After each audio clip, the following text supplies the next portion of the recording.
Hello everyone, তোমাদের সঙ্গে একটা মিনি ব্লগ নিয়ে চলে আসলাম। আজকে আমি একটা অন্নপ্রাশন বাড়ি গিয়েছিলাম, তো সেখানে গিয়ে কী কী করলাম তোমাদের সঙ্গে শেয়ার করছি।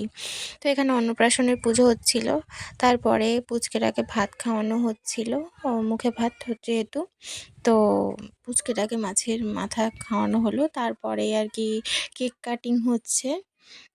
তো দেখো কি সুন্দরভাবে কেক কাটছে, ওর মামা কেক কাটিং করছে।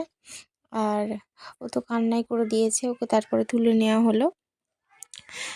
দেখো কি কিউট লাগছে, বেবিটাকে কেমন লাগছে সবাই একটু কমেন্টসে বলবে। তারপরে আমরা খাওয়া দাওয়া করতে চলে আসলাম। তো ফার্স্টেই আমাদের ভাত, তারপরে সবজি, ডাল, লেবু, আলু ভাজা দিয়েছিল, তো ওইটা খুবই টেস্টি হয়েছিল। তো আস্তে আস্তে আমরা খাওয়া দাওয়া করে নিলাম। তো অনেকগুলো ভিডিও ক্লিপস নিতে ভুলে গিয়েছি। তারপরে আমরা বাড়ি চলে আসলাম। কেমন লাগলো সবাই ভিডিওটা লাইক কমেন্ট শেয়ার করে দিও বল।